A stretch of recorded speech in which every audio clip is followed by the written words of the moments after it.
So actually I'm just coming back for a long trip journey, and I thought about telling just an anecdote, something cultural, like funny, and then I changed my mind, because there's actually a story. It's a true story, of course. If you believe in it, it's a true story. I believe in it deeply, and I want to share it with you because during this trip, everything was based on being spontaneous. Because when you're spontaneous, most of the time, the wrong path can lead to the perfect place. And I like this sentence. So it's the story of the searcher. What's a searcher? It's a person who searches, but not every time finds anything, because that's not the point. The point is in searching. It's looking for something, being curious. But if you don't find anything, well, you'll search again tomorrow. So this searcher, maybe you might know some, maybe you might be one of them. This one lives in Morocco. And one day, as he's having a tea, mint tea, he just hears two women talking about a place, a small village on the other side of the Sahara, a small village called Camir. And they talk about this place like it's the most incredible village ever. Like, oh, the place is like all white and shiny with the sun and the sand, and the people, they're so friendly, yeah, they have nice jokes. And the food, oh my God, the food in Camir. So, okay, he didn't listen to the end of the story because he was already going to Camir. Yeah, of course, I would go. I want to go. And after a day and a half walking through the desert, he saw Camir in the distance. And it was exactly the way they described it. All white and shiny, and as he got closer, he heard the voices, and they were oh, so nice. And then the smell. It smells so good. So he was going, well, he wanted to see Camir. But just when he was about to enter the little town, he saw a very small path on the left. Not the big one, you know, like the clean one and perfect, and no, a small one, like with white herbs, and maybe I'm just going to see what's in this path, because actually Camille is not going to go anywhere. I mean, I can go later, no? Mm-hmm. So he took the little path. And when he got to the end of the little path, there was a little gate. And when he opened it, wow, there was a garden, but amazing, like perfect grass, a couple of trees, butterflies flying and singing, and a few random walks, white walks anywhere. And immediately he felt peace, quiet, and that's a good choice. So he began to wander around and just enjoy the moment, and oh, there's something written on that rock. Rashida lived 11 years, 5 months, 3 weeks, 2 days. Huh. Oh, actually there's something written on this one too.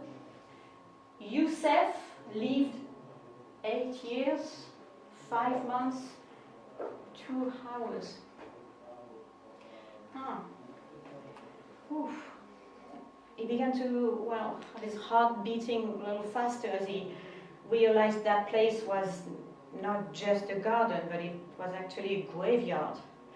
So he began to look at every single rock and read the inscription. And Rashid lived 5 years, 7 months, 3 weeks, and 1 hour. And he read every single rock, every single inscription. He went from one to another. And he couldn't believe that he couldn't find any inscription higher than 11 years. So that meant that place was not a garden, and it was not just a graveyard. It was a children's graveyard.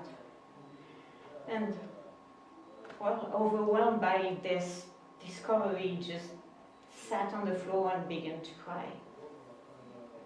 The caretaker of the graveyard was looking at him in the distance and didn't want to bother, of course. But after a while, he went to him and he touched his shoulder and said, You were looking for someone? No, actually, I'm sorry, I don't even know anyone here. I just went for the food and the people and I found this place and please, could you tell me what happened here? What happened in Camir, this amazing place that you had to build a children's cemetery, children's graveyard? What happened here? What disaster? A disaster? No. You're completely wrong, said the caretaker of the graveyard. There's no such disaster here, and this is not a children's cemetery. Let me tell you a story. Here in Camir, we are very special, and one in a kind. Actually, when we turn 15, our parents, they give us a little notebook and a little pen and a little rope, and we put it on the neck. And every time we have a nice moment, a moment of joy, a moment of happiness, we write it down. And we write the moment, how long it lasts. And I remember my first entry, said the caretaker. Chocolate ice cream. It was on my birthday, I was 15. Chocolate ice cream. 4 minutes of delight. Delight? Yeah. And then, every time I had a moment, when I met my wife, when I kissed her for the first time, when she told me I was going to be a dad, how long this moment of happiness lasted. And then my kid went to the university, and he came back. And then my father told me he was proud of me. And every time we have a little moment, wake up in the morning and it's shining, wake up in the morning and it's raining, it's nice, we write it down. And when we die, they just take the little notebook and they sum up every little time. And in the end, this is what you see in those rocks. This is the time we really matters in our life. That's actually what we think. It's the only time worth remembering. So the searcher that day went to Camir. And he had amazing food with amazing people. And they actually had good jokes. But just before leaving the little town, he went to the little shop and he bought a little notebook, a little pen, and a little rope. And can you guess what was this first entry? Well, just knowing Camille, of course. Thank you.